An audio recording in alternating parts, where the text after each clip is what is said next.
Buenas noches, señores. Bienvenidos a su clase del día de hoy. Ya estuvimos hablando en las clases anteriores de los temas asociados a los conceptos relacionados con los temas de ciberseguridad. Ahora vamos a hacer un pequeño repaso rápido de los procesos de comunicaciones en red para que entendamos de manera mucho más sencilla cómo se dan estos ataques informáticos y cómo es que nos podemos proteger nuestras herramientas tecnológicas. Pero ya que esto es, digamos que esto va de la mano, los procesos de comunicaciones en red son el manejo transversal de todo lo que tiene que ver con la tecnología en la actualidad, desde el manejo básico de un programa hasta la construcción de software. Todo va de la mano de la red de computadoras, ya que esta es la que soporta todos estos procesos. Nuestros softwares establecen conexiones con bases de datos. Entonces tendremos que verificar y si estamos estableciendo esa conexión de base de datos como es debido, si la estamos haciendo bien, la comunicación si va como debería ir, va lo suficientemente protegida. ¿Sí? Entonces son preguntas que nos tendremos que hacer y solamente se podrá responder si entendemos cómo se dan los procesos de comunicación. ¿Vieron? Entonces, tengamos claro que cuando estamos hablando de comunicación en redes de computadoras, podemos trabajar basados en dos ambientes específicos. La arquitectura cliente-servidor, en donde tenemos a una plataforma servidora que brinda servicios y obviamente para brindar esos servicios ella tiene que permitir el establecimiento de conexiones. Esos servicios requieren de que se establezcan puertos de conexión, o sea que se abran puertas para permitir que los clientes conecten con estos servidores. Para esto, ellos deberán establecer un número de puerto. Ese número de puerto va de la mano del servicio que se está brindando, teniendo claro de que no puede haber dos servicios escuchando en el mismo puerto.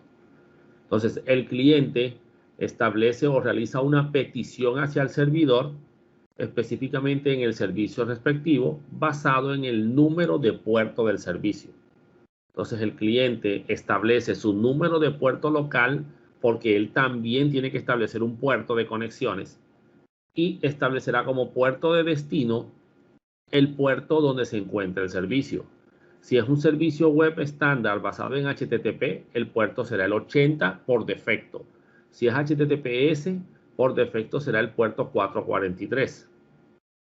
Ahora, cuando se establezca la respuesta, el servidor deberá tomar el puerto de origen que emitió el cliente y colocarlo como puerto de destino de la respuesta. Por eso es que el cliente también tiene que emitir un puerto. Entonces, el cliente hace una solicitud, el servidor responde a dicha solicitud. Ese es el flujo convencional de las comunicaciones en red y es lo que tenemos que proteger cuando se están estableciendo estas comunicaciones.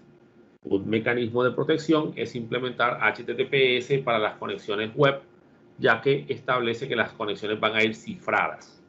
Pero de todas formas, pues, otras características de seguridad adicionales no están de más dentro de nuestras arquitecturas.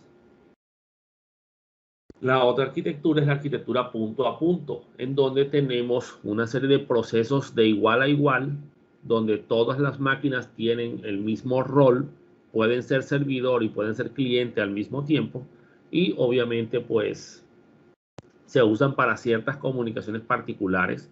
El uso más conocido de estas redes P2P es en los sistemas de descarga o de compartición de archivos a través de Internet, usando redes o sistemas como Ares, como Limewire, ¿sí?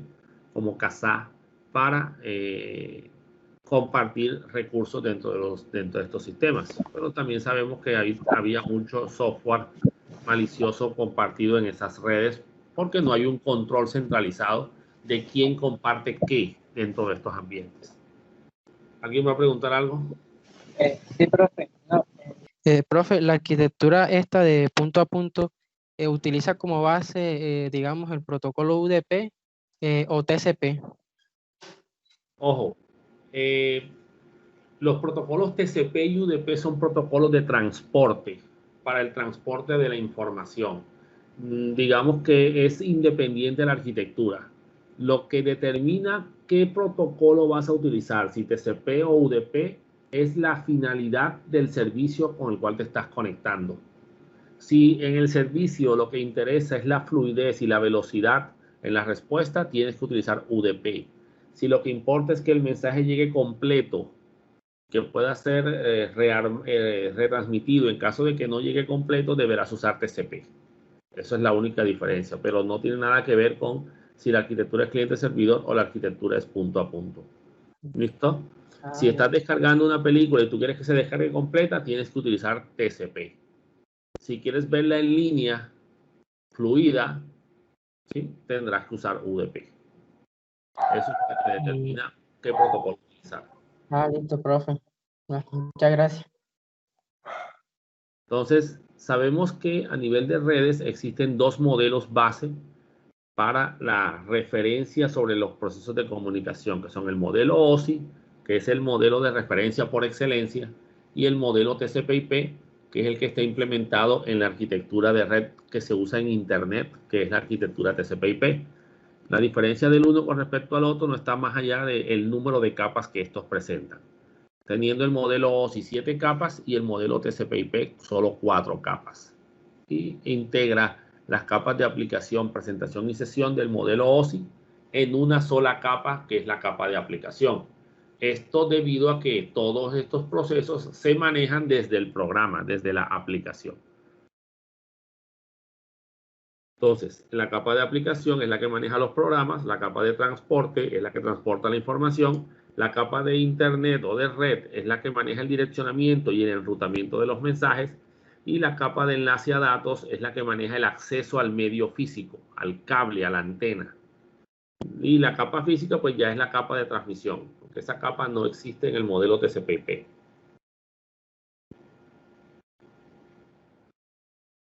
Y estas comunicaciones, como ya sabemos, se basan en protocolos. Los protocolos son las reglas que determinan cómo se dan los procesos de comunicación de una máquina a otra.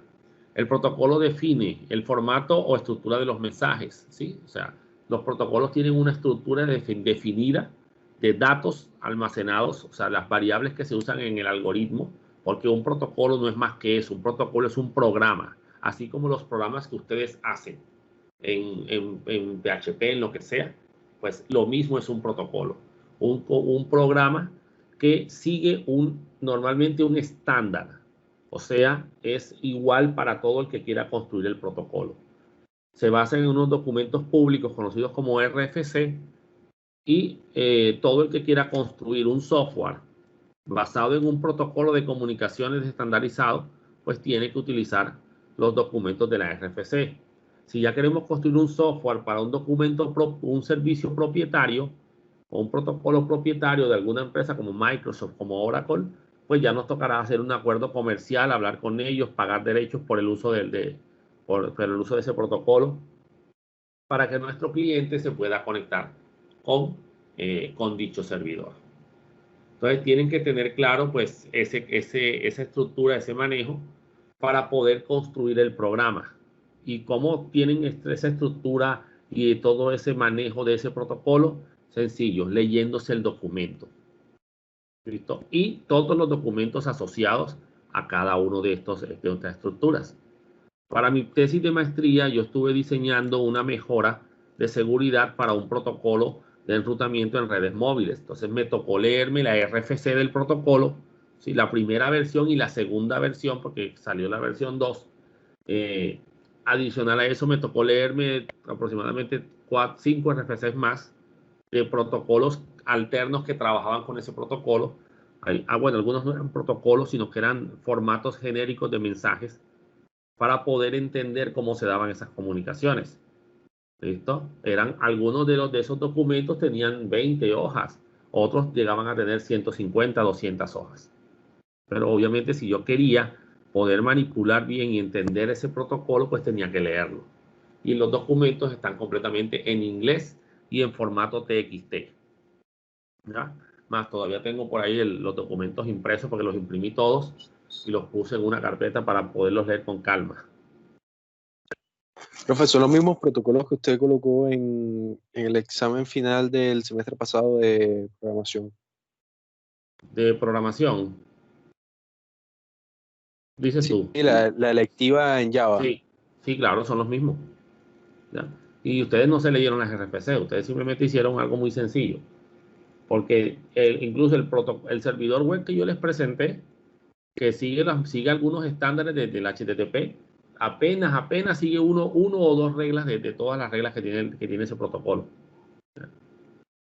Porque simplemente si tú quieres que tu herramienta de software se conecte con ese protocolo HTTP, pues tienes que leerte toda la documentación. Porque no es como tú te quieras conectar, es que tú tienes que seguir las reglas. Precisamente esos son los protocolos, las reglas que todo el mundo tiene que seguir para que la comunicación se pueda dar. Si no, pasa lo que pasaba antes de que todo esto se estandarizara. Y es que cada fabricante tenía su propio protocolo, sus propias reglas. De tal forma que si tú tenías una red con computadores Windows, no podías conectarte con ninguna otra plataforma de software distinta a Windows. Eso querría decir que el servidor web de Microsoft, el Internet Information Server, solo se pudiera conectar con el Microsoft Internet Explorer o con el Microsoft Edge, nada más. Entonces, si tenías un Google Chrome, no te podrías conectar con el servidor de Microsoft. Entonces, si te quieres conectar con el servidor de Google, que usa Linux, usa Apache, pues tendrás que utilizar un cliente que se conecte con Apache, porque es TCP/IP. Entonces, ese era el problema que había antes. Cada fabricante tenía sus propios protocolos. TCP/IP vino a estandarizar todo, porque todo el mundo comenzó a unirse, ¿sí? Todo el mundo vino a trabajar con esta arquitectura. Esta venía integrada con Unix y Unix comenzó a masificarse y obviamente eso hizo que Internet también se comenzara a masificar. Y obviamente pues a la larga todo el mundo tendió hacia allá. Así que todo el que quiera construir un servidor web tiene que leerse las RFC respectivas al protocolo HTTP y HTTPS. Por lo menos, junto con otros protocolos adicionales, como los protocolos asociados al estándar XML y cosas por el estilo. Ya toda esa serie de documentos que definen el funcionamiento de esos protocolos. Y adicional a eso, como hay varias versiones de HTTP funcionando en estos momentos, porque tenemos la versión 1.1, tenemos la versión 2 y próximamente la versión 3, que ya tiene desde el 2016 se está desarrollando. Ya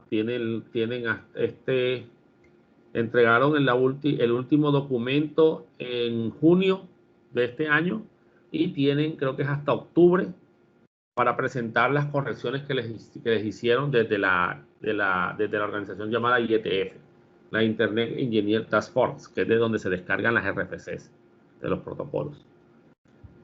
Y así seguirán hasta que por fin se acepte la versión 3 del protocolo HTTP. Pero eso no quiere decir que se va a usar enseguida. Todos siguen, la versión más utilizada es la 1.1. Así que tus sistemas tienen que ser compatibles con la versión 1.1. Pero hay sistemas que pueden usar la versión 2. Entonces sería bueno que tu programa también fuera compatible con la versión 2. Y si sale la versión 3, pues también hacerla compatible con la versión 3 hasta que se vayan descartando las otras versiones poco a poco. O sea que tienes que validar tu versión y según la versión que estés utilizando, pues saber cuál vas a trabajar. Hay versiones que se descontinúan, ¿sí? La versión 0.9 de HTTP hace años que ya no se usa, así que esa ya no tienes por qué preocuparte por ahí. Entonces, toda esta estructura, el formato de los mensajes, los métodos por el cual los dispositivos comparten información, o sea, sobre rutas, ya estamos hablando de protocolos de enrutamiento, ¿sí? Todo esto son estándares y obviamente si tú te vas a poner, como les digo, a crear tu propia estructura, tú te vuelves una isla sola y nadie se comunica contigo. Solamente tú te comunicas contigo mismo. Entonces, también determina cómo y cuándo se pasan los mensajes de error. Determina cuáles son los mensajes de error. Normalmente los mensajes de error se codifican. Ustedes conocen el famoso error 404, que es el archivo no encontrado, es el error más común en HTTP. Normalmente cuando el usuario se equivoca y escribe mal una dirección o hace clic en un enlace viejo que ya no funciona, o el webmaster no tiene su sitio actualizado, ha hecho cambios y no ha organizado sus enlaces. Eso también es algo que pasa bastante. Sitios web que tienen enlaces mal referenciados porque simplemente no los mantienen actualizados. Eso es una falla, eso se ve muy mal a nivel empresarial. También determinan cómo se manejan las sesiones de transferencia de datos. En particular, pues, los protocolos determinan cómo se dan los procesos de comunicaciones. ¿Listo? Y ya eso está estandarizado. Entonces, tú estás haciendo un escaneo de puertos, tú tienes que saber qué protocolos se apuntan o se asocian a cada puerto para tú poder determinar qué servicio es el que está corriendo ahí. Y en algunos casos, pues deberás establecer comunicaciones basados en los mensajes de esos protocolos para poder obtener respuestas y de ahí, por ejemplo, sacar versiones o sacar información o incluso aprovecharte de debilidades en el funcionamiento de los protocolos. Como habíamos hablado, ha habido diferentes suites de protocolos. La que se mantuvo es TCP/IP, es la primera de la fila, sí, la primera columna que aparece ahí. Los protocolos de ISO no se implementaron, esos eran los que se estaban inventando para el modelo OSI. Los de Apple Talk eran los que utilizaba los equipos Mac, y Novell Network era una red muy buena que se utilizaba antes, basado en redes Novell a nivel empresarial. Utilizaba el sistema operativo Network, no utilizaba Windows ni Linux como tal, sino se utilizaba el sistema operativo Network de Novell. Pero con la masificación de TCP/IP, pues todo se migró hacia TCP/IP. Apple, bueno, Novell Network ya no existe como sistema operativo, ya Novell tiene es OpenSUSE. Todo lo que es Unix, System5, AS400, todos estos sistemas operativos hablan TCP/IP. Entonces, la comunicación en capas, ¿cómo se da? Recordando un poco este manejo de las redes. Pues en la capa superior, en la capa de aplicaciones, tenemos el protocolo específico de la aplicación que se está utilizando. Por ejemplo, ahí estamos hablando de datos de un correo electrónico. O sea que estamos hablando de un protocolo para correos electrónicos. Vamos a decir que se va a enviar un correo, y si decimos que se va a enviar un correo, se está haciendo uso de un protocolo que se llama SMTP, Simple Mail Transfer Protocol. Entonces, cuando llegamos a la capa de transporte, ¿sí? Porque estamos hablando del modelo TCP/IP específicamente, en la capa de transporte existen los protocolos TCP y UDP, aunque no son los únicos. Hay otros protocolos más. Entonces, como esto es correo electrónico y lo importante es que el mensaje llegue completo, o sea, que el correo llegue entero, se lea completamente y no queden pedazos faltantes, tenemos que transportarlo a través de TCP. Porque el uso del protocolo SMTP exige el uso del protocolo TCP como protocolo de transporte. Entonces, el correo electrónico deberá ser dividido en segmentos para poder viajar a través de la red, porque no puede pasar por la puerta seguramente. Si el correo es pequeño, se puede hacer un solo segmento, pero normalmente los segmentos no pueden superar los 1500 bytes como paquete para las comunicaciones a través de las redes Ethernet, o sea, las redes de cableado par prensado o fibra, pero digamos que utilizan el estándar Ethernet de comunicaciones, que es el más utilizado en redes LAN. Entonces, si el dato es muy grande, se parte en segmentos y a cada segmento se le coloca un encabezado de capa de transporte. Ahorita más adelante vamos a ver cómo es el encabezado de capa de transporte. Ese encabezado pues se le agrega a cada segmento y se baja a la capa de red. En la capa de red, a ese segmento se le agrega un encabezado de capa de red. Entonces quiere decir que en cada capa se le agrega información adicional de esa capa. Ese encabezado de red hace que toda esa estructura se conozca como paquete. Ya dejó de ser un segmento, ahora se llama paquete. A ese nombre que se le pone, a esa unidad se le llama PDU, unidad de datos del protocolo. Y luego pasa a la capa de transporte, de enlace a datos, perdón, en donde se arma una trama. ¿Cuál? Bueno, dependiendo del medio, puede incluir un encabezado de trama adicional a todo lo que ya se le ha agregado, más un tráiler o fin de trama. ¿Listo? y luego de ahí pues ya viene hacia el flujo de unos y ceros en el cable de red o en la antena si es Wi-Fi. Entonces, señores, aquí en cada protocolo le agrega una información de encabezado a las comunicaciones. En el de arriba, en la capa de aplicaciones, pues esos datos incluyen variables específicas del protocolo que se está utilizando para comunicarse.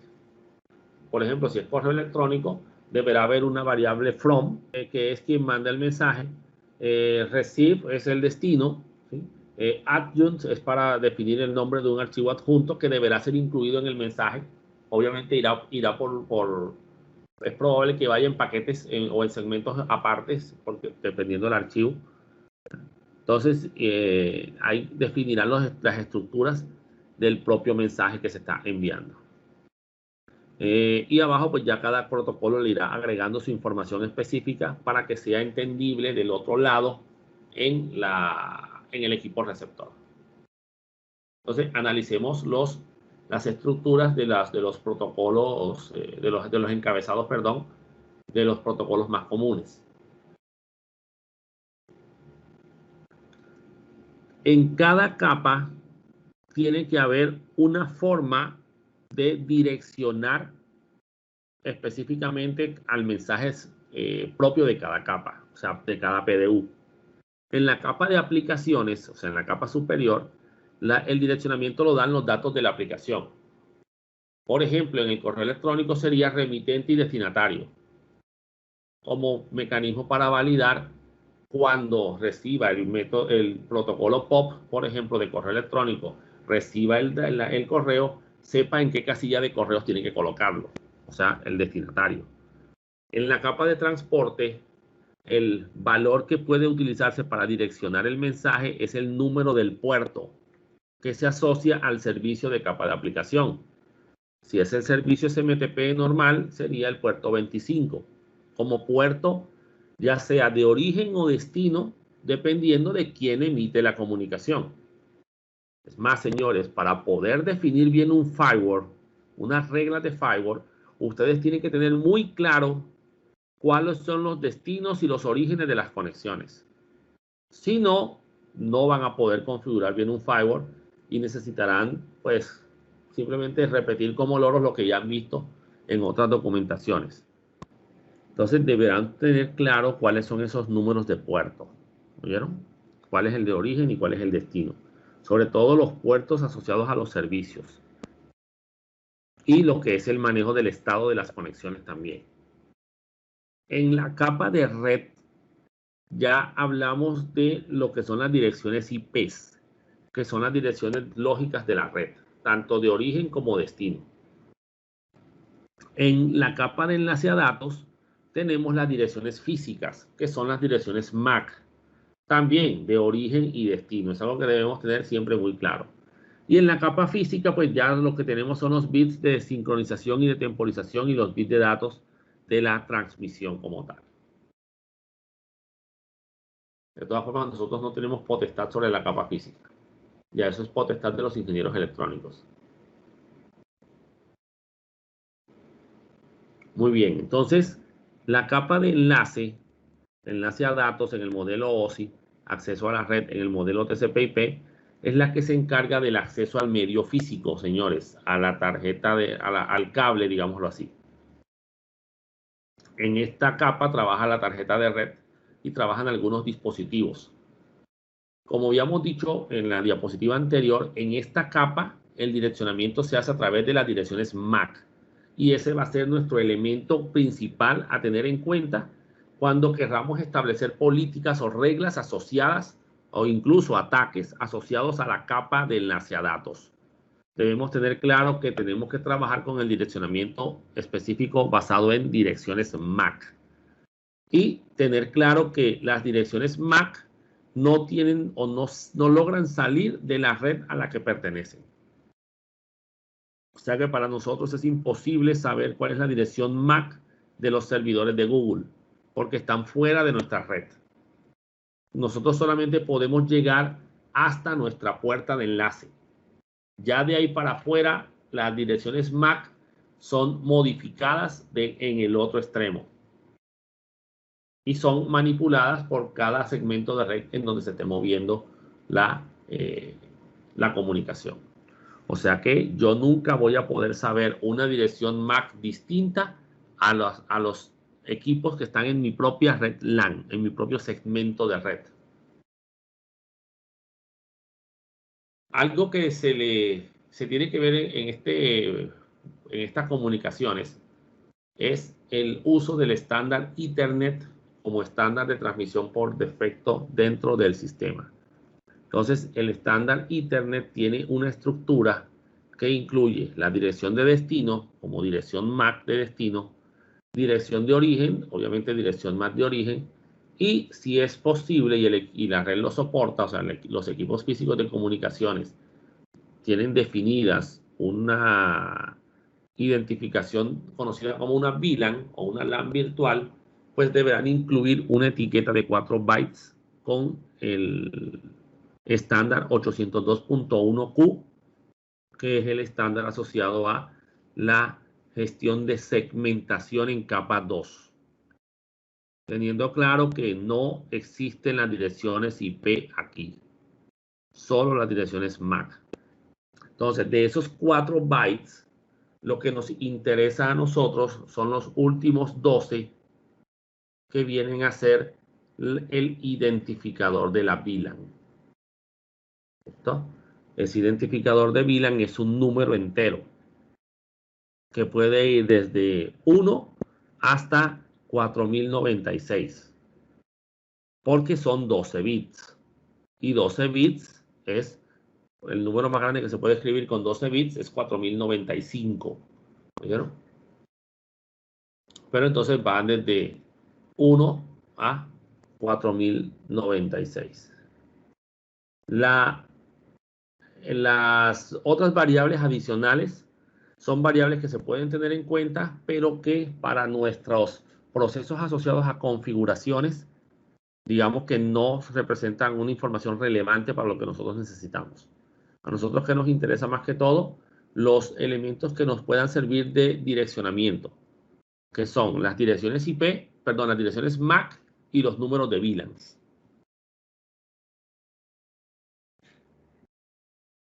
Entonces, las direcciones MAC que se definen acá son direcciones de 48 bits formadas por 6 bloques de números hexadecimales. Cada número hexadecimal o cada bloque hexadecimal representa un byte.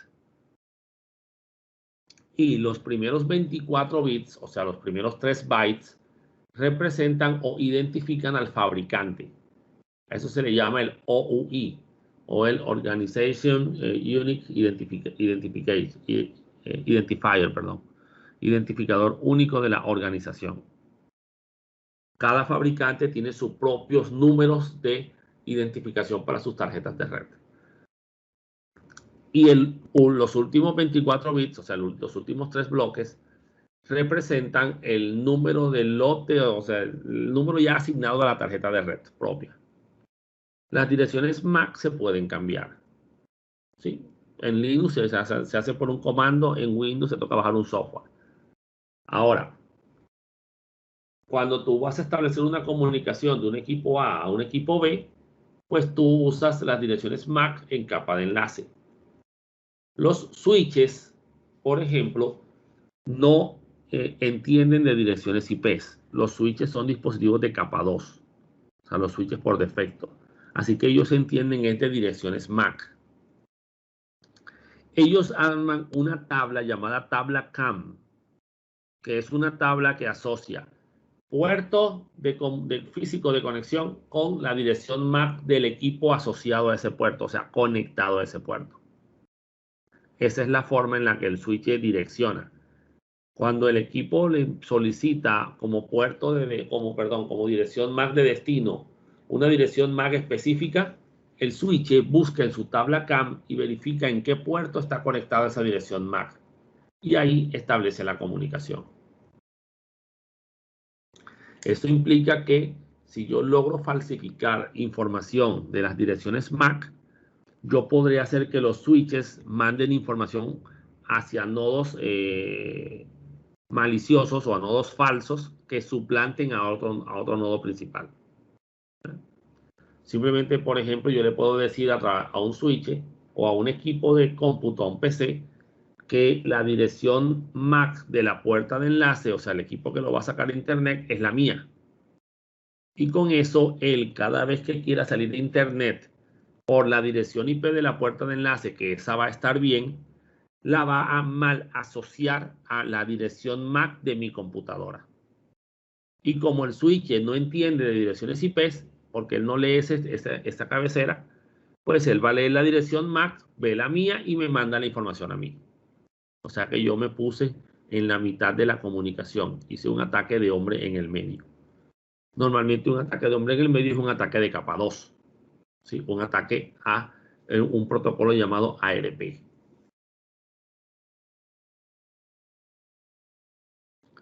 En Windows, la dirección MAC se visualiza con ipconfig/all.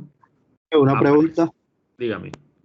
Y en el caso de los switches capa 3, ¿cómo es ese funcionamiento? Pues ellos trabajan en capa 2 y capa 3. O sea, también, pero en ese caso ellos sí tendrían en cuenta la dirección IP o lo otro que se esté mandando y no solamente la dirección MAC. Sí, pero es que eso depende. Si te vas a comunicar en tu mismo segmento de LAN, ¿verdad? Una comunicación hacia tu puerta de enlace, el switch lo va a hacer utilizando la dirección MAC, no la dirección IP. ¿Verdad? Ya si tú vas a hacer algo de enrutamiento específico, o sea, te toca subir hasta la capa de red, pues ahí sí trabaja la dirección IP. Pero para los procesos de envenenamiento de este tipo, es para comunicaciones que se establecen en capa 2. Y así el switch sea de capa 3. Si la comunicación es para procesos de capa 2, pues se hace en capa 2. Ya, no, él no llega hasta IP. Ya para procesos que sí se tengan que saltar hacia la IP siguiente, pues ahí sí se subirá hacia la dirección IP. ¿Listo? Okay. Pero recuerden que la comunicación es en capas. Así que primero se ejecuta la capa 2 cuando se está recibiendo el mensaje. Es más, normalmente el switch de capa 3 es el switch de la puerta de enlace, por lo general. Entonces, él se va a enterar después de la comunicación, después de que porque yo puedo recibir el tráfico y yo se lo reenvío a él, para que nadie se dé cuenta que el internet está caído, o que yo estoy en la mitad de la conexión. Entonces, ahí nadie se va a dar cuenta de nada. Bueno, entonces, aquí tenemos la forma como se visualiza la dirección MAC en Windows. ¿Listo? Señores, tengan claro algo. Estoy haciendo un repaso rápido de redes. Porque digamos que ya estos son temas que ya ustedes debieron haber visto.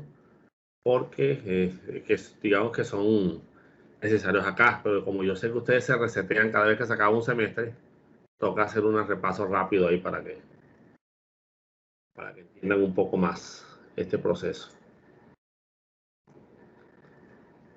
En Linux, la dirección MAC se visualiza con el comando ifconfig. ¿Listo? Aparece como HWADDR, o sea, Hardware Address. En el protocolo, en la capa de enlace a datos se encuentra el protocolo ARP, que es el Address Resolution Protocol. Es un protocolo que te relaciona en una tabla la dirección MAC con la dirección IP respectiva.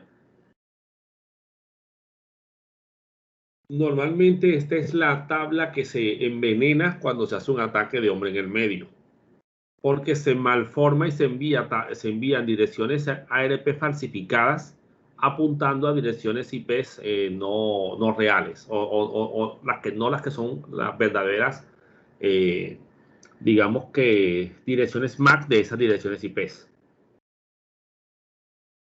En la tabla ARP, cuando tú corres el comando, pues tú vas a observar una dirección IP en un lado y la dirección MAC respectiva en el otro. Un problema del protocolo ARP es que el protocolo ARP normalmente no valida nada. Él acepta cualquier información que tú le mandes. Entonces tú le podrías decir que la dirección IP 192.168.2.1 no tiene esta dirección MAC, sino que tiene otra distinta. con eso ya estará generando digamos que un envenenamiento en la tabla ARP con información falsificada, lo que generará que los mensajes que vayan asociados a la dirección IP.1 se le envíen a la dirección MAC incorrecta, que puede que no exista, y si esa MAC no existe en la red, pues no se logra establecer esa comunicación. Y si sí existe y es un equipo malicioso, pues lo recibirá el equipo malicioso. En Windows, la tabla, bueno, y en Linux también, la tabla ARP se visualiza con el comando ARP espacio "-a". ¿Listo? Entonces ahí se observa, por ejemplo, la tabla ARP, donde está la relación de las direcciones IP con las respectivas direcciones MAC específicas. Lo mismo en Linux, ¿sí?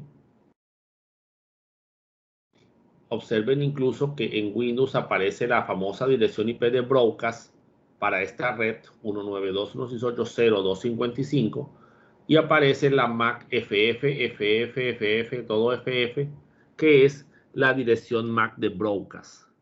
Cuando un switch mira esa dirección MAC como dirección MAC de destino, le envía el mensaje a todos los nodos de la red. Por ejemplo, cuando está armando apenas el mapa para identificar el computador que se encuentra ubicado en un puerto X, porque le están haciendo esa solicitud para conectarse con esa máquina.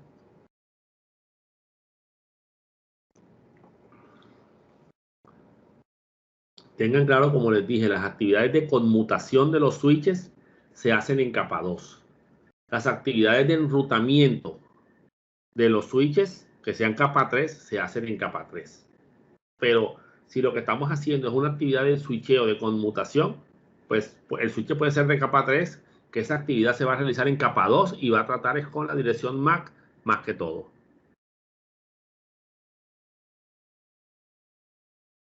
Ya cuando hablamos de la capa de red, señores, estamos hablando de servicios que vienen con lo que es el direccionamiento de los equipos a nivel lógico. Las direcciones IP sí pueden salir de la red LAN a la que pertenecen, bueno, dependiendo de la dirección IP. Tengan claro que existen direcciones IP privadas y direcciones IP públicas. Las direcciones IP privadas son las que son válidas dentro de una red LAN y no pueden salir a Internet. En cambio, las direcciones públicas sí pueden salir a Internet.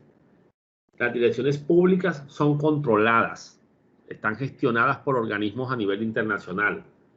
En Latinoamérica, la asignación de direcciones IP las hace una organización conocida como LACNIC, ¿sí? Que es el centro de nombres, de los números de identificación de las direcciones IP en Latinoamérica y el Caribe.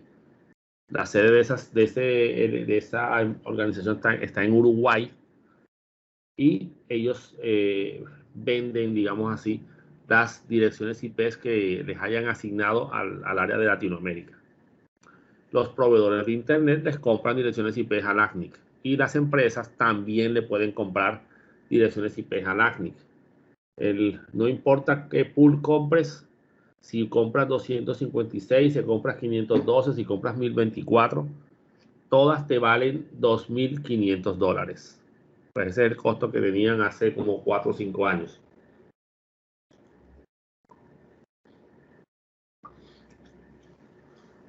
También, aparte del direccionamiento, se encargan de lo que es el enrutamiento de los mensajes y obviamente de encapsular y desencapsular. Eso lo hacen todas las capas. El enrutamiento es la búsqueda de una ruta para poder llegar al destino.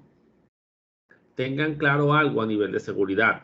Todas las funciones asociadas a las diferentes capas tienen sus detalles de seguridad. Por ejemplo, yo puedo enviar tablas de enrutamiento falsificadas para generar ataques asociados a esa información y generar, por ejemplo, ataques de agujero negro, en donde mando como puerta de enlace de una red a un nodo que no reenvía ningún mensaje a ningún lado. O sea que todos los mensajes que yo envíe a ese equipo se pierden, ¿sí? El sistema lo manda a una dirección llamada null en el sistema, que obviamente eso es lo que se conoce como un agujero negro, como tal.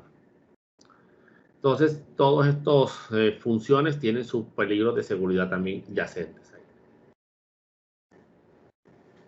Muy bien, cuando hablamos de la capa de red o la capa de Internet, estamos hablando por lo general de los protocolos de direccionamiento IP.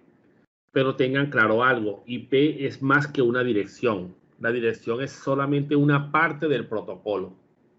Esta estructura que ven aquí es la estructura de variables del protocolo, que se utiliza para la información de encabezado. Este es el encabezado de IP, el encabezado de red. La información que se le agrega al encabezado de transporte y al dato que se está transportando de la capa de aplicación. Encontramos variables como la versión, que es la versión del protocolo. Para IP versión 4, ahí se guarda un 0100, que es el 4 en binario. El IHL es la longitud del encabezado, o sea, la cantidad de bytes. En realidad, el número que se guarda ahí es la cantidad de octetos que hacen parte del encabezado, solo del encabezado, para saber dónde empieza y dónde termina el encabezado. El estándar del campo tipo de servicios es para determinar qué servicios son los que digamos, qué servicio es el que está viajando por acá. Si es un tráfico de video, si es un tráfico de datos, si es un tráfico de audio, para poder implementar los mecanismos de calidad de servicio específicos que se definen basado en el tipo de servicio que se detecta ahí. La longitud total del mensaje, esto es la longitud de todo, incluido el encabezado. La identificación es un código para identificar este paquete, ¿sí? Este paquete IP se utiliza junto con lo que es el manejo de los fragmentos. Los indicadores son unas variables tipo flag. Siempre que oigan variables tipo bandera, tipo flag, son variables booleanas, variables de un solo bit, que pueden ser 0 o 1 y más nada. Normalmente se utilizan para activar y desactivar opciones de comunicación. En el caso del protocolo IP versión 4, ahí se manejan 3 banderas, que son las banderas de fragmentación. ¿En qué consiste la fragmentación, señores? En que el mensaje tiene que ser dividido porque no cabe por el puerto de la interfaz de red. ¿Sí? Estoy queriendo transportar un mensaje que consume aquí en el paquete, junto con el encabezado y con lo que contiene después de la capa de transporte y de la capa de datos, de la capa de aplicaciones, perdón, es superior, por ejemplo, a 1500 bytes, y esto va a salir por la tarjeta de red internet, pues en ese caso toca fragmentar el mensaje porque no puede superar los 1500 bytes, y si lo supera, pues no va a poder salir por esa interfaz. Ahora, es posible que yo le diga al sistema, no puedes fragmentar este mensaje. Entonces ahí hay una bandera que se llama la bandera DF, Don't Fragment, no fragmentar. En cuyo caso, si la tarjeta de red que recibe la solicitud es mayor, o sea, tiene un valor de MTU menor al tamaño del paquete, lo descarta. En este caso, el paquete tendrá que buscar otra ruta. Y si está marcado como fragmentar, tiene un bit adicional que se llama More Fragments o más fragmentos, que está habilitado en 1 cada vez que tenemos más fragmentos para armar el paquete completo. Y el número de identificación es para saber cuáles son los segmentos, los bloques de los fragmentos, perdón, asociados al mismo protocolo IP. Y el valor del desplazamiento de fragmentos es cuál es el código del fragmento que sigue. Básicamente lo que determina el desplazamiento de fragmentos es lo que se conoce como el offset de la cantidad de bits que contiene el mensaje anterior, o perdón, el mensaje que viene. O sea, este tiene 1000 bits, por ejemplo, entonces ahí va a decir 1001. O sea que cuente el valor 1001 y ese será el otro fragmento.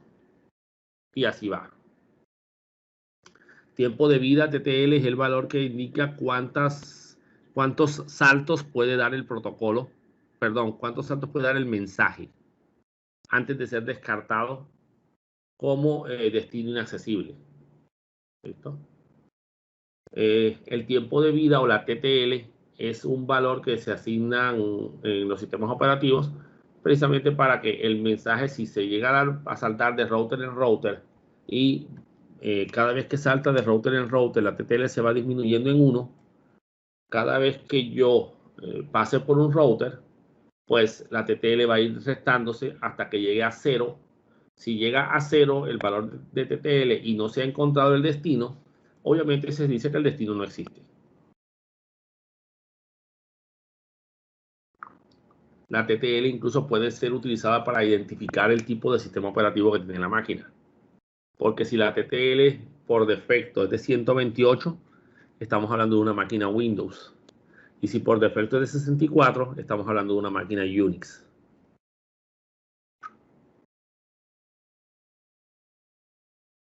El campo protocolo es para definir qué protocolo de capa de transporte fue el que envió la información. Si es TCP o es UDP. El checksum de encabezado es para verificar es el hash, así tipo como MD5, por ejemplo, para validar la integridad del mensaje y validar que no haya sido modificado.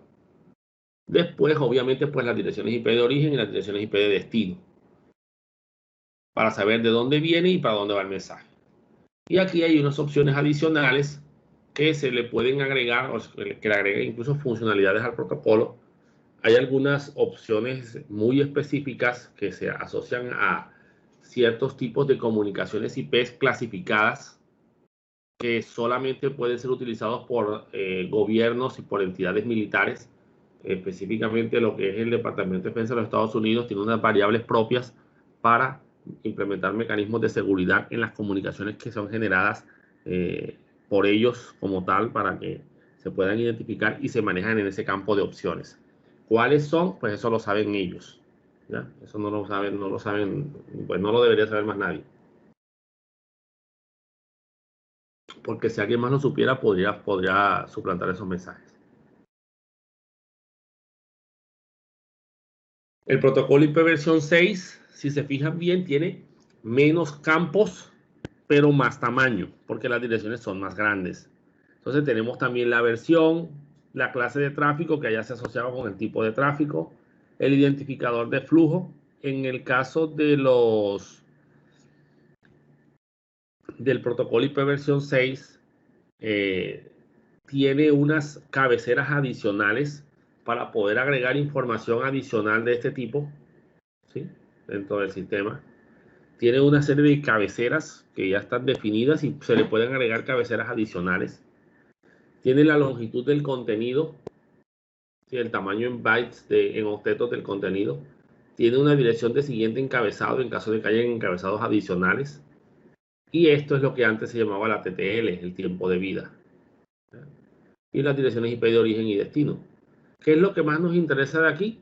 Las direcciones IP de origen y de destino. Aunque esta información de fragmentos y de tipos de servicio puede ser utilizado también para generar ataques hacia los protocolos de capa de red.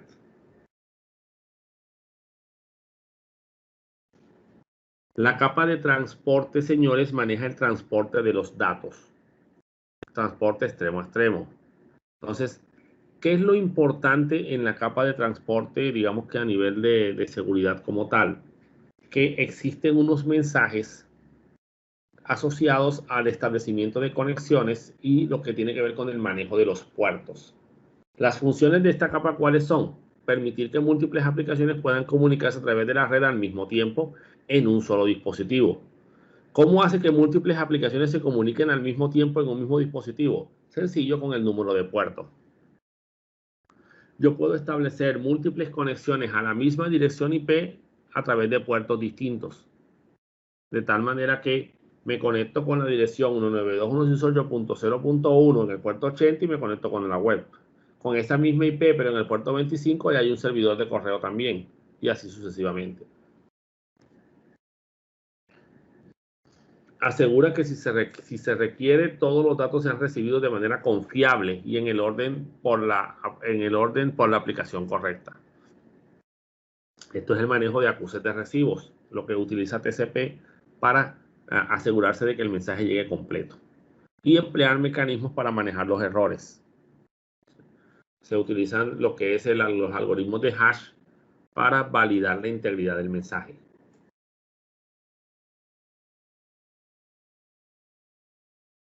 Entonces, aquí en esta capa trabajan los famosos protocolos TCP y UDP. TCP para protocolos para comunicaciones en las que se requiere que el mensaje llegue completo y por lo tanto se maneja algo llamado acuses de recibo. En UDP no se maneja este mecanismo. Cuando un mensaje no llega completo, simplemente no se retransmite y ya eso quedó así. Porque lo que importa en UDP es la fluidez, ¿sí? No que el mensaje llegue completo. Entonces, esta es la estructura de un segmento TCP. Tenemos puerto de origen, puerto de destino. Número de secuencia es el número que nos permite llevar la secuencialidad del mensaje. Se va incrementando en 1 cada vez que se genera un nuevo mensaje. Y el número de acuses de recibo es cuando el mensaje es una respuesta de un mensaje ya recibido. Es como confirmar que el mensaje llegó. También es un número que se asocia a los números de secuencia. Normalmente los números de acuses de recibo contienen el número de secuencia del mensaje que les llegó a ellos, ¿cierto? Ya que ellos están armando la respuesta, toman el número de secuencia del mensaje que llegó X y le suman 1. Y ese es el mensaje de respuesta. Ese es el número de acuses de recibo. Cuando el cliente o el que estableció la conexión inicial recibe esa respuesta, él sabe que el mensaje llegó a su destino. ¿Cuál? El que sea el número de acuses de recibo menos 1. La longitud del encabezado, obviamente, pues es el tamaño del encabezado. Reservado es un campo que está libre para que se amplíen nuevas funcionalidades del protocolo. Los bits de control son para identificar los diferentes estados de las conexiones. El tamaño de ventana es una variable que se utiliza para determinar cada cuánto se tiene que enviar una acuse de recibo, porque no es rentable enviar una acuse de recibo por cada bit de datos que llegue. El checksum es la variable de verificación y el urgente es un código numérico para definir el nivel de urgencia de un mensaje, para que sea tratado con mayor prioridad. Y unas opciones adicionales también para este protocolo.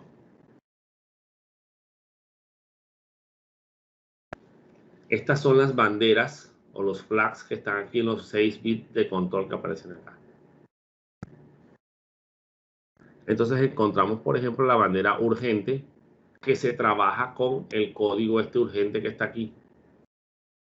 Esa bandera, cuando está activa, le dice al sistema que le dé prioridad al mensaje. ¿Basado en qué? Basado en el código de urgencia que está definido en el campo urgente.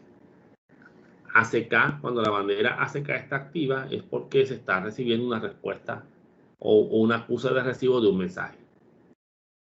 Cuando la variable push está en 1, eso implica que se tiene que aplicar el método push a los mensajes.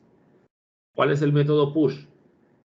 No esperes a que el buffer del sistema se llene para enviar la información. Tú mándala enseguida, ¿sí? Es algo como la urgencia, pero no utilice el campo urgente, sino simplemente no esperes a que se llene la información. Esto tiene que salir de inmediato. ¿Por qué? Porque es bueno llenar el buffer con todos los mensajes posibles para que sea una sola transmisión la que se haga. La bandera reset es para restablecer la conexión, hacer un reset de la conexión anterior. La bandera SYN es para establecer una conexión. Es una sincronización que se hace para validar que el receptor sí está ahí. Y el mensaje fin o la bandera fin es para indicar que estamos terminando una conexión.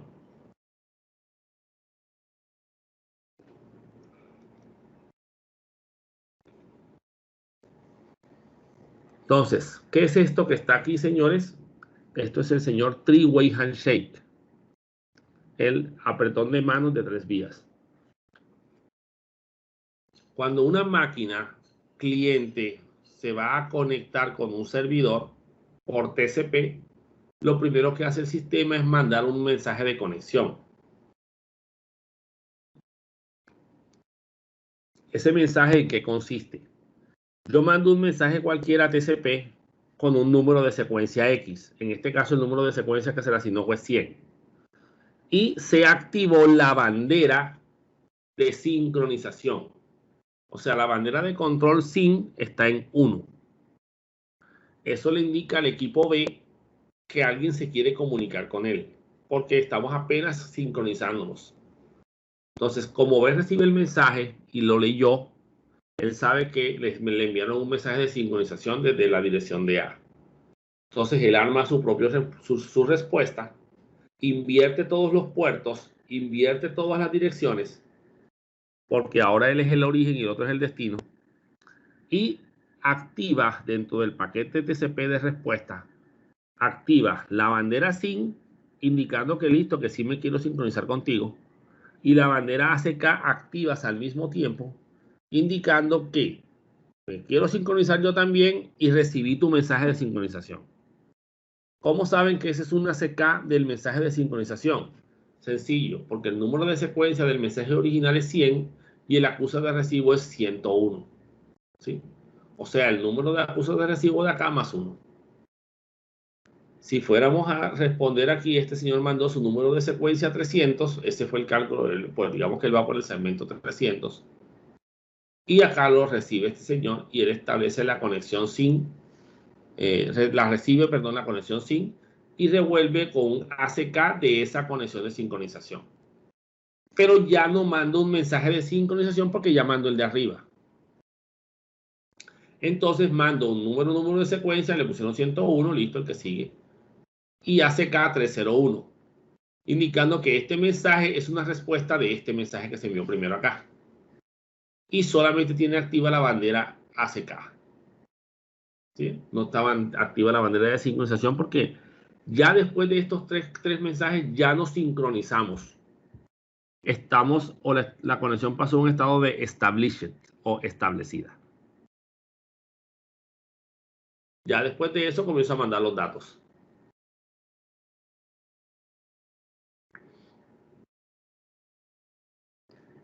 El tamaño de ventana, ¿para qué sirve? Imagínense tener que mandar un acuse de recibo por cada mensaje. ¿Sí? Se vuelve esto insostenible. Entonces decidieron que, bueno, vamos a hacer algo. Vamos a definir un tamaño máximo de bytes que se tienen que enviar para poder recibir un acuse de recibo de ese mensaje. Por ejemplo, ahí tenemos un tamaño de ventana de 3000. O sea que solamente se mandará un acuse de recibo cuando ya se hayan recibido los 3000 bytes de los mensajes TCP que se están generando. Si son 10, son 10. Si son 2, son 2, pero tienen que completarse los 3000 bytes. Y cuando se completen los 3000 bytes, se manda el acuse de recibo, informando que se recibieron los 3000 bytes. Y así se mantiene el sistema. Ahora, ¿qué pasa si alguno de esos bytes no llega? Donde no se nota la secuencialidad porque obviamente no lleva el consecutivo porque se perdió un enlace inicial, un enlace intermedio, no sé. En ese caso se perdieron los 1500 bytes iniciales. Entonces, si el mensaje se pierde, si algo se pierde en el bloque de los 3000 del tamaño de ventana definido, se retransmite todo completo, toda la ventana entera, porque no sabemos específicamente cuál fue el pedazo que faltó. Porque el receptor no lo sabe, él recibió el mensaje incompleto, pero él no sabe que había en esa parte del mensaje que se perdió.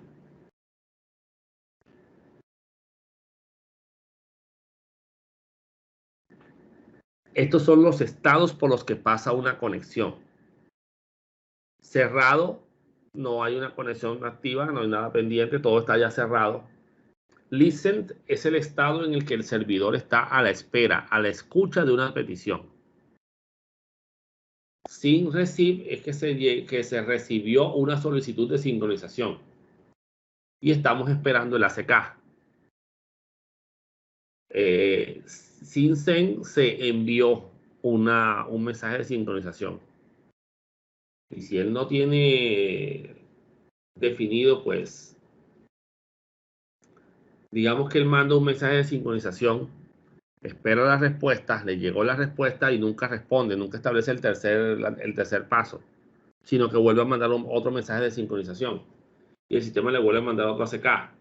Entonces, y así se mantiene. Acabo de hacer un ataque de inundación de mensajes de sincronización. Eso va a establecer una gran cantidad de conexiones que se están intentando abrir, y si el servidor está mal configurado, acaba de generar una negación de servicio. Fin, wait 1 y wait 2 son los procesos, los puntos de finalización de los mensajes. Que de un lado diga que ya terminó y del otro lado diga que ya terminó también. Timed wait, estamos en espera. No nos vamos a cerrar todavía. Espera que se eliminen los mensajes que están generando el bloqueo. Closing, cerrando la conexión. Close wait, estoy esperando que del otro lado cierren la conexión. Y las ACK es para indicar que ya estamos terminando y que todos los paquetes deben morir en ese momento. Ya no se va a seguir estableciendo la comunicación, porque este ya es el último ACK que se envió. Después de esto viene un mensaje de finalización. Aquí está el diagrama de flujo de los diferentes estados, de cómo se pasa de un estado a otro, ¿sí?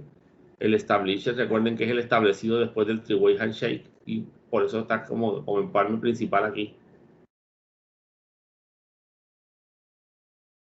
Y esto es un datagrama UDP, un encabezado del protocolo UDP. Miren que es muchísimo más simple que el TCP, o sea que los mensajes son más pequeños todavía. ¿Ven? Entonces, en ese caso, ¿qué contenemos? Solamente puerto de origen, puerto de destino, tamaño del mensaje y checksum de integridad. Eso es todo lo que contenemos aquí. O sea que aquí lo que nos interesa siempre es el puerto de origen y el puerto de destino.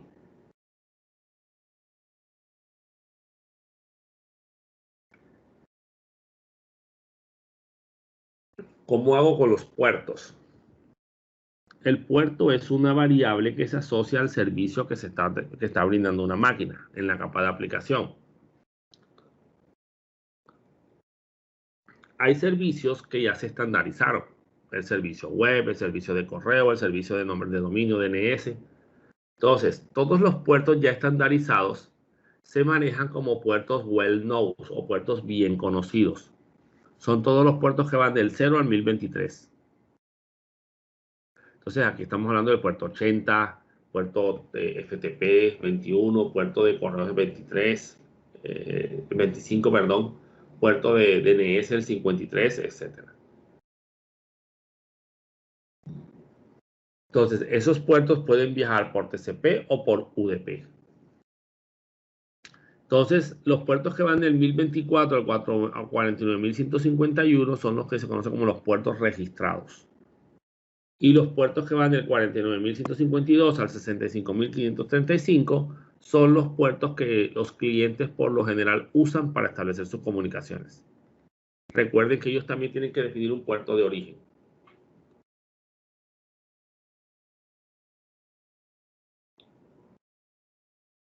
Entonces, este diagrama que está aquí nos permite representar la forma en la que un servidor puede brindar dos servicios distintos apuntando a la misma dirección IP.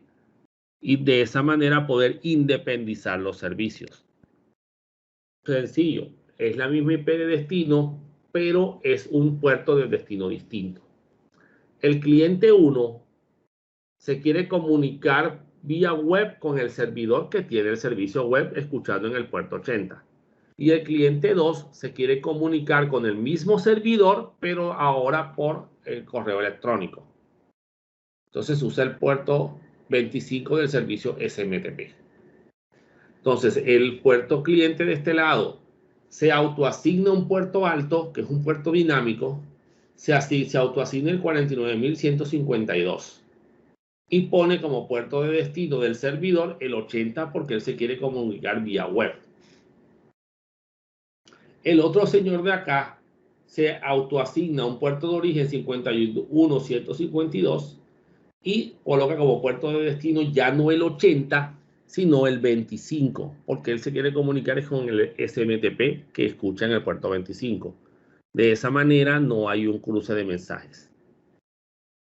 Ahora, el servidor recibió las solicitudes en los puertos respectivos, la atendió y él puede responderla.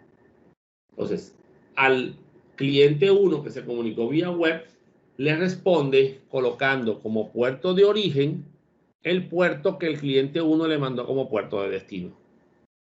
Y como puerto de destino, el puerto que el cliente se autoasignó como puerto local de él. O sea que queda con el puerto 49.152. Lo mismo pasa aquí con el cliente 2. Pero acá el puerto de destino es el 25, pues acá el puerto de origen será el 25. El puerto de destino es el 51.152. El puerto de destino deberá ser el 51.152 para que se sepa cuál es la respuesta. Esta es una respuesta de qué mensaje. De qué servicio en particular. Porque si no, los clientes no tendrían forma de identificarse ante el servidor. Entonces, esa es la forma como se gestionan los puertos. Quiere decir que lo que en un sentido era origen y destino, se invierte en el sentido contrario, en la respuesta. Entonces, así es como trabajan este sistema de puertos. Y protocolos de capa de aplicación, señores, aquí hay para regalar. Hay muchísimos protocolos. Digamos que para poder hacer ataques específicos a cada protocolo, pues tienes que analizar sus documentaciones y conocer sus vulnerabilidades. Entonces, aquí ya estamos hablando de los datos que son generados por las aplicaciones, tanto servidoras como clientes. ¿Sí? Se utiliza para intercambiar datos entre los programas que ejecutan los hosts de origen y destino, porque aquí sí hay comunicación ya de los programas en particular, específicamente. Y aquí está una lista cortísima de la cantidad de protocolos que encontramos aquí. Está el famoso HTTP y su primo seguro, el HTTPS, ¿sí? El DNS, DHCP para asignación de direcciones IPs, SMTP para el correo electrónico, POP3 para recibir correos electrónicos, igual que IMAP, Telnet ya está en desuso, eso no se debería utilizar. Es una herramienta de consola para conectarte remotamente a una máquina. Se recomienda usar mejor SSH, que es que es lo mismo que Telnet, pero de manera con criptografía de manera segura. El RDP es el protocolo para el escritorio remoto, es propiedad de Microsoft. FTP, transferencia de archivos, tiene sus subversiones, el FTP seguro. Y el SFTP es una forma de transferir archivos vía SSH. Y el Trivial FTP, que es uno de los servidores más inseguros, pero se usa para cosas en donde la autenticación no es necesaria. CIFS es el que se utiliza en el servicio Samba de Microsoft. El LDAP, el protocolo de acceso a directorios ligeros, no es más que brindar un servicio de gestión de recursos centralizada en una red de LAN jerarquizada. XMPP es un protocolo para mensajes, definir mensajes con estructuras específicas. El protocolo RTP de Real Time Transport Protocol es para transportar tráfico en tiempo real. Él dice RTP, pero él no es un protocolo de transporte, porque él usa como protocolo de transporte UDP. El SRTP, que es el Secure RTP, y el RTCP es el que coloca los controles de adelantar, detener de los videos, ¿ya? Y el RTCP es el que maneja el flujo del streaming del video como tal. Entonces, fíjense que aquí tenemos muchísimos protocolos. Puse algunos nada más. Y aquí está la relación de puertos y servicios específicas de cada protocolo. Servicio web, el 80 y el 443, si es HTTP o HTTPS. DNS va por el puerto 53 por UDP y por TCP. Entonces, cuando haga un escaneo para identificar servicios, estos son los puertos que me interesan. ¿Okay? Entonces, digamos que hay que tener claro cuál es el puerto particular cuando quiero hacer ese tipo de análisis, porque me va a salir de pronto un número de puertos, yo debo saber identificar qué servicio es el que está ahí. Listo, estas son las referencias de donde se sacó la información. Entonces, digamos que esto es un repaso rápido, corriendo, del módulo de redes de computadoras de octavo semestre. ¿Okay? Obviamente faltó mucho, pero digamos que la idea es que hagamos un repaso rápido del manejo de las redes. Entonces ya nos veríamos en la próxima clase.